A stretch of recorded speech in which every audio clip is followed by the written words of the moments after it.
Bom dia, meus irmãos.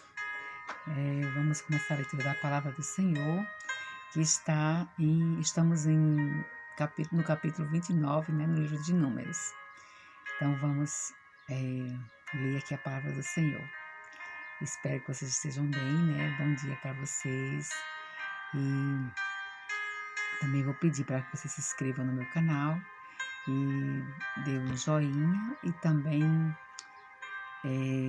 ative o sino para poder vocês receberem, né, as notificações dos vídeos que eu vou postando todos os dias.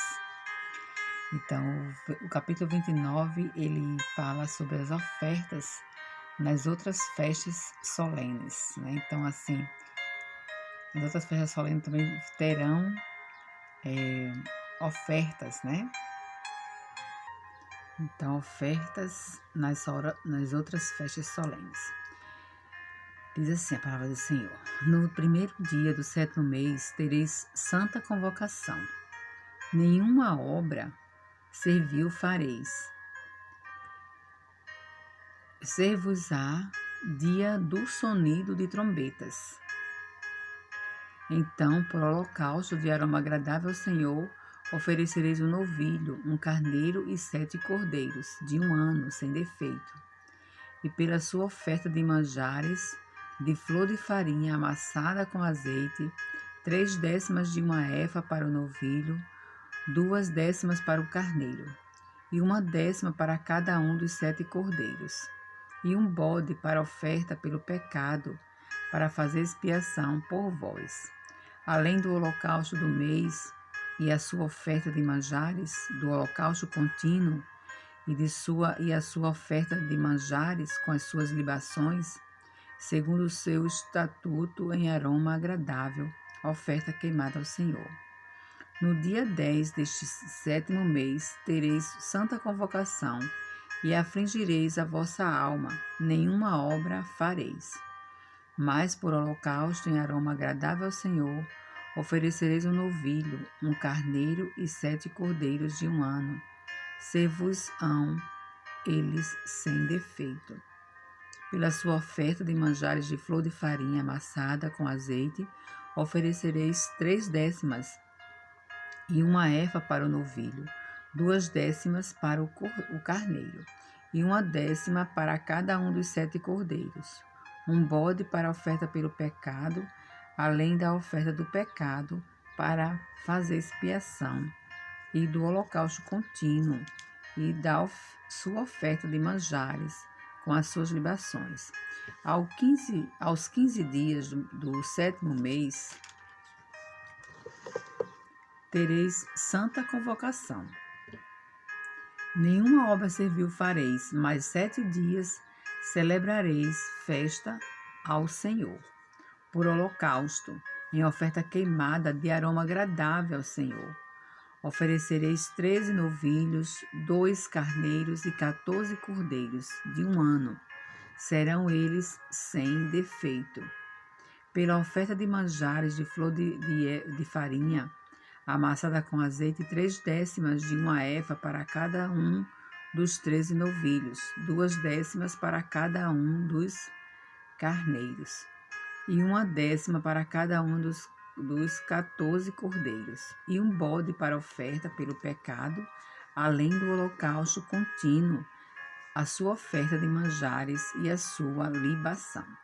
No segundo dia, oferecereis 12 novilhos, 2 carneiros, 14 cordeiros de 1 ano sem defeito, com a oferta de manjares e as libações para os novilhos, para os carneiros e para os cordeiros, conforme o seu número, segundo o estatuto. E um bode para oferta pelo pecado, além do holocausto contínuo, a sua oferta de manjares e a sua libação. No terceiro dia oferecereis 11 novilhos, 2 carneiros, 14 cordeiros de 1 ano sem defeito, com a oferta de manjares e as libações para os novilhos, para os carneiros e para os cordeiros, conforme o seu número, segundo o estatuto. E um bode para oferta pelo pecado, além do holocausto contínuo, a sua oferta de manjares e a sua libação. No quarto dia, 10 novilhos, 2 carneiros, 14 cordeiros de um ano sem defeito, com a oferta de manjares e as libações, para os novilhos, para os carneiros e para os cordeiros, conforme o seu número segundo o estatuto, e um bode para oferta pelo pecado, além do holocausto contínuo, a sua oferta de manjares e a sua libação. No quinto dia, 9 novilhos, 2 carneiros, 14 cordeiros de um ano sem defeito, com a oferta de manjares e as libações para os novilhos, para os carneiros e para os cordeiros, conforme o seu número, segundo o estatuto. E um bode para oferta pelo pecado, além do holocausto contínuo, a sua oferta de manjares e a sua libação. No sexto dia, 8 novilhos, 2 carneiros, 14 cordeiros de um ano sem defeito, com a oferta de manjares e as libações para os novilhos, para os carneiros e para os cordeiros, conforme o seu número, segundo o estatuto. E um bode para expiação pelo pecado, além do holocausto contínuo, a sua oferta de manjares e a sua libação. No sétimo dia, 7 novilhos, 2 carneiros, 14 cordeiros de um ano, sem defeito, com a oferta de manjares e as libações para os novilhos, para os carneiros e para os cordeiros, conforme o seu número, segundo o estatuto. E um bode para oferta pelo pecado, além do holocausto contínuo, a sua oferta de manjares e a sua libação. No oitavo dia tereis reunião solene, nenhuma obra servil fareis. E por holocausto em oferta queimada de aroma agradável ao Senhor, oferecereis um novilho, um carneiro, 7 cordeiros de um ano, sem defeito, com a oferta de manjares e as libações, para o novilho, para o carneiro e para os cordeiros, conforme o seu número, segundo o estatuto. E um bode para oferta pelo pecado, além do holocausto contínuo, a sua oferta de manjares e a sua libação. Estas coisas oferecereis ao Senhor nas vossas festas fixas, além dos vossos votos e das vossas ofertas voluntárias, para os vossos holocaustos, as vossas ofertas de manjares, as vossas libações e as vossas ofertas pacíficas. E falou Moisés aos filhos de Israel, conforme tudo que o Senhor lhe ordenara. Então, aqui terminou o capítulo 29 e vamos ler os comentários, né? Versículo 1 fala sobre santa convocação, né? Isto é, uma convocação solene, a qual todo o povo devia comparecer. Aqui se trata da festa das trombetas. O verso 12, do 7 ao 12, o sacrifício da festa da expiação, realizada no 10º dia do 7º mês, com feriado nacional e jejum. Aliás, é o único dia de jejum oficial ordenado pela lei. Este era o dia da humilhação e da expiação dos pecados da nação, quando o sumo sacerdote ofereceria sacrifício como expiação pelo santuário, pelos sacerdotes e por todo o povo. Está em Levítico 16. Os versículos 12 ao 39, a festa dos tabernáculos é a última e a maior das 3 grandes festas anuais do povo judaico. Recebeu este nome para lembrar o tempo em que o povo habitava em tendas durante sua peregrinação no deserto. Levítico 23. Na terra prometida, esta festa se realizava ao redor do templo em Jerusalém, onde o povo armava suas tendas nos terraços e lugares abertos da cidade e da sua vizinhança, produzindo assim um aspecto festivo e original. Naqueles dias havia cerimônias esplêndidas. O 29º capítulo nos indica alguns aspectos do 7º mês. É uma época de regozijar-se no descanso depois do trabalho. Verso 1 e 12. O crente tem regozijo no Senhor e entra no descanso da fé. Mateus 11, 28 a 30. Hebreus 4, 3 a 10. Então, vamos ler aqui, né? Vamos ler Mateus 11, 28 a 30.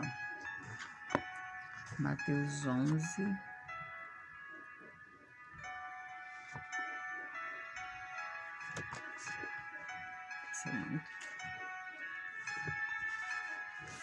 Mateus 11.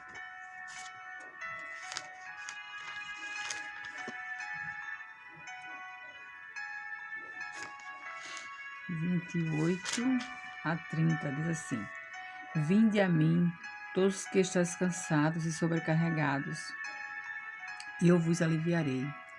Tomai sobre vós o meu jugo e aprendei de mim, porque sou manso e humilde de coração, e acharei descanso para a vossa alma, porque o meu jugo é suave e o meu fardo é leve. Né? Aqui Jesus está falando sobre ele ser esse fardo leve, né? Deixa eu colocar aqui.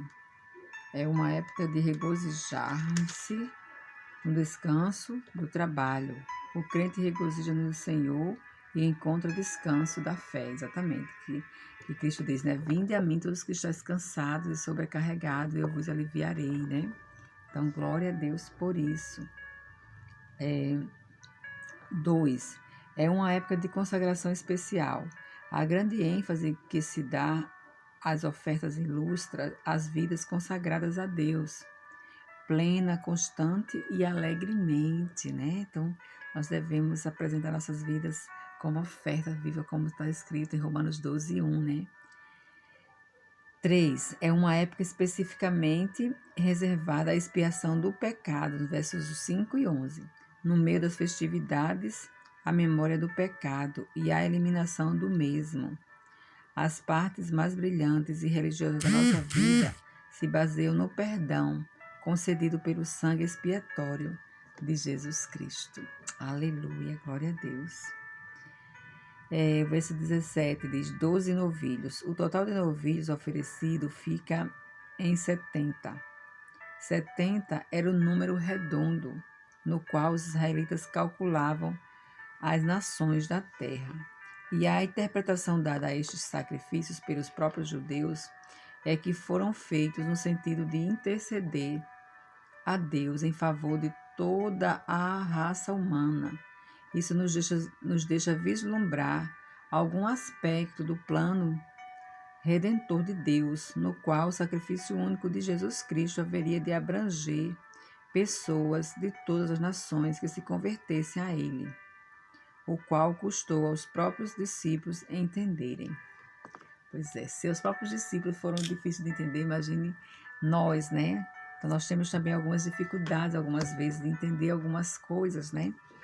Mas Deus deixou a palavra dele para a gente poder ler e entender. Aí você pode ir em Gálatas 14 a 21 e também Atos 10, de 1 a 48, para você entender verdadeiramente esse sacrifício, né? Vamos em Gálatas 2,14. Gálatas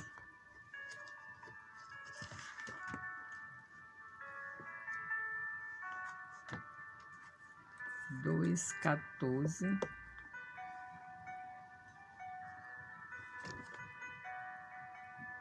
14 a 21.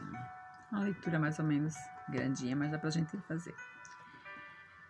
14 diz assim: Quando, porém, vi que não procediam corretamente segundo a verdade do Evangelho, disse a Cefas, na presença de todos: Se sendo tu judeus, vives como gentio e não como judeu, por que obriga os gentios a viverem como judeus?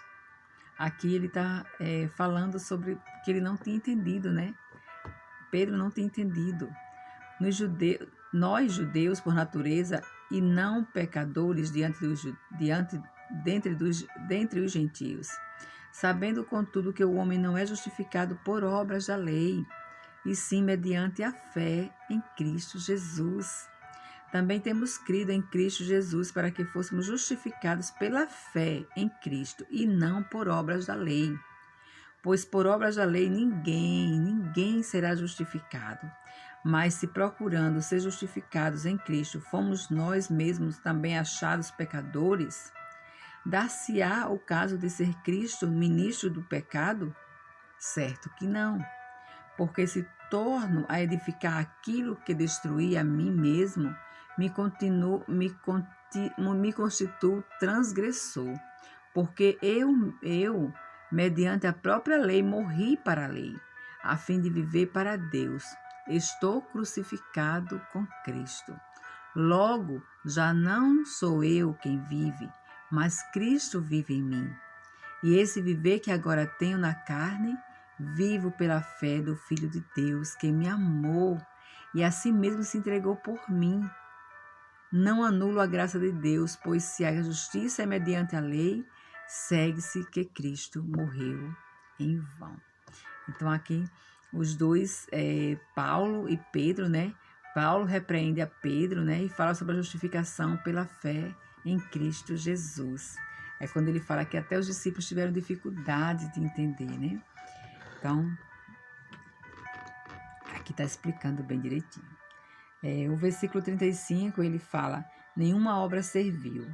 Esta expressão ocorre muitas vezes quando se trata de festas religiosas, especialmente o dia de sábado, e nos ajuda a compreender que a religião não consiste no merecimento da obra humana, mas sim no descansar na graça divina, aceitando a salvação que Deus nos dá. O versículo 38 fala sobre a festa dos tabernáculos, escrita aqui, até aqui exigia a presença de todos os israelitas. Era uma época de júbilo. Era uma lembrança do êxodo e da época na qual o povo vivia no deserto. Aleluia, glória a Deus. Então agora nós vamos para o capítulo 30, né, que fala acerca de votos. Capítulo 30 fala acerca dos votos. Diz assim a palavra do Senhor. Números capítulo 30. Falou Moisés aos cabeças das tribos dos filhos de Israel, dizendo: Esta é a palavra que o Senhor ordenou. Quando um homem fizer voto ao Senhor, ou juramento para obrigar-se a alguma abstinência, não violará a sua palavra, segundo tudo o que prometeu, fará. Quando, porém, uma mulher fizer voto ao Senhor, ou se obrigar a alguma abstinência, estando em casa de seu pai na sua mocidade, e seu pai sabendo do voto e da abstinência, a que ela se obrigou, calar-se para com ela, todos os votos serão válidos. Terá de observar toda abstinência a que se obrigou. Mas se o pai, no dia em que tal souber, o desaprovar, não será válido nenhum dos votos dela, nem lhe será preciso observar a abstinência a que se obrigou. O Senhor lhe perdoará, porque o pai dela a isso se opôs. Porém, se ela se casar ainda sob seus votos, ou dito irrefletido dos seus lábios, com que a si mesma se obrigou, e seu marido ouvindo-o calar-se para com ela, no dia que o ouvir, serão válidos os votos dela, e lhe será preciso observar a abstinência a que se obrigou. Mas se seu marido o desaprovar no dia em que ouvir, e anular o voto que estava sobre ela, como também o dito irrefletido dos seus lábios, com que a si mesma se obrigou, o Senhor lo perdoará. No tocante ao voto da viúva ou da divorciada, tudo com que se obrigar lhe será válido. Porém, se fez voto na casa de seu marido, ou com juramento se obrigou a alguma abstinência, e seu marido o souber e se calou para com ela, não desaprovou, todos os votos dela serão válidos, e lhe serão preciso observar toda abstinência a que a si mesma se obrigou. Porém, se seu marido los anulou, no dia em que soube, tudo quanto saiu dos lábios dela, quer dos seus votos, quer da abstinência, a que a si mesma se obrigou, não será válido. Seu marido los anulou e o Senhor perdoará a ela. Todo voto e todo juramento com que ela se obrigou para afligir a sua alma, seu marido pode confirmar ou anular. Porém, se seu marido dia após dia se calar para com ela, então confirma todos os votos dela e tudo aquilo que ela se obrigou, porquanto se calou com ela. Se calou com ela. Então confirma todos os votos dela e tudo aquilo a que ela se obrigou, porquanto se calou para com ela no dia em que o soube. Porém, se los anular, depois de os ter ouvido, responderá pela obrigação dela. São estes os estatutos que o Senhor ordenou a Moisés entre o marido e sua mulher, entre o pai e a sua filha moça, se ela estiver em casa de seu pai. Aleluia. Glória a Deus. Então, vamos agora ler os comentários, né? Os comentários do capítulo 30. Do 1 ao 16, que são as quantidades de versículos do 30, né? Acerca dos votos, fala assim: a mulher está em pé de igualdade com o homem diante de Deus. Por isso tem igual responsabilidade de cumprir seu voto. Só seu pai ou marido pode anulá-lo, assim mesmo assumindo a responsabilidade. Por isso a mulher deve estar sujeita ao seu pai ou ao seu marido. Efésios 5:22. Isto não é sujeição servil, mas sim sujeição honrada e voluntária, como a da Igreja de Cristo a Cristo, para a manutenção da harmonia do lar e o acatamento à autoridade do marido como cabeça da família. O 30º capítulo nos ensina 3 aspectos da verdadeira religião. Sempre exige absoluta verdade para com Deus. 2. Sempre exige absoluta justiça para com os homens. Os nossos votos religiosos não devem causar sofrimento ao nosso próximo. 3. Sempre exige a aderência aos princípios eternos acima das ideias do próprio eu. É por isso mesmo que votos como os de abstinência total ou de celibato se devem sujeitar à vontade divina e não a uma decisão particular nossa, feita em certo transe da nossa vida, né? Então tem que ser muito bem pensado, sabendo muito bem o que vai dizer, o que vai fazer, que é para não ser depois penalizado, né? O versículo 2, ele fala: cumprir o voto é uma impreterível exigência de Deus. Israel não cumpriu seus votos ao Senhor. Êxodo 19:8. Legalmente falando-se, todos os homens fracassaram e por isso Cristo proíbe seus discípulos de jurar. Mateus 5, 33 e 34. Vamos ler Mateus 5.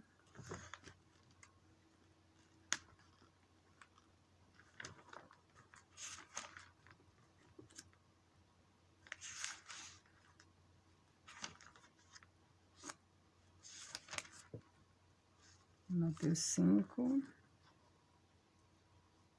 33 e 34. Diz assim: também ouvistes que foi dito aos antigos: não jurarás falso, mas cumprirás rigorosamente para com o Senhor os teus juramentos. E eu, porém, vos digo: de modo algum jureis, nem pelo céu, por ser o trono de Deus, nem pela terra, por ser o estrado de seus pés, nem por Jerusalém, por ser cidade do grande rei. Nem jureis pela tua cabeça, porque não podes tornar um cabelo branco ou preto. Seja, porém, a tua palavra sim, sim, não, não. O que disso passar vem do maligno. Então, eu findei lendo até o 37, porque eu achei interessante essa parte de Cristo falar que não é para jurar, né? Jesus ensinou que a sua palavra seja sim, sim, não, não.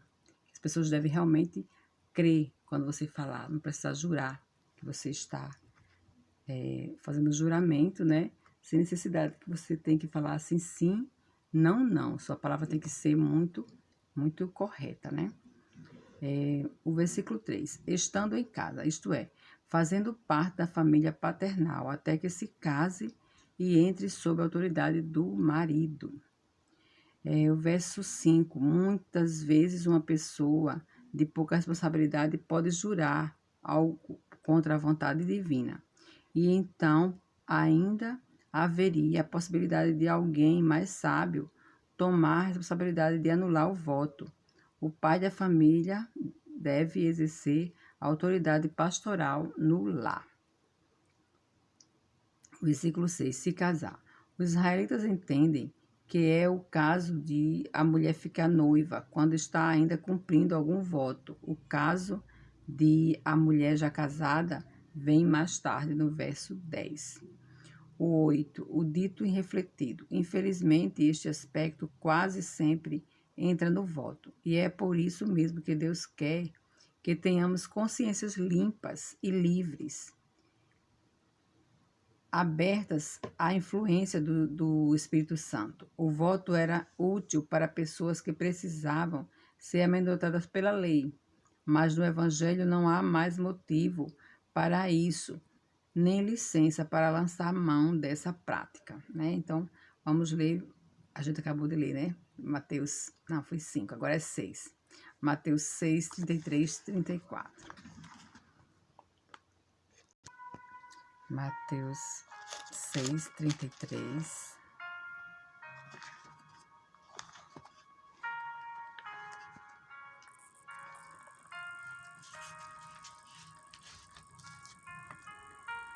Seis, 33 e 34. Diz assim: Buscai, pois, em primeiro lugar o seu reino e a sua justiça, e todas as coisas vos serão acrescentadas. Portanto, não vos inquieteis com o dia de amanhã, pois o amanhã trará os seus cuidados. Basta ao dia o seu próprio mal. Então, aqui está falando, né, sobre lançar a mão, dizer que o voto era útil para pessoas que precisavam ser amedrontadas pela lei, mas no Evangelho não há mais motivo para isso, nem licença para lançar a mão dessa prática. Então, ele está falando aqui sobre a gente buscar, em primeiro lugar, o reino de Deus, né? Não há uma questão de medo, mas uma questão de obediência a Deus. Aleluia.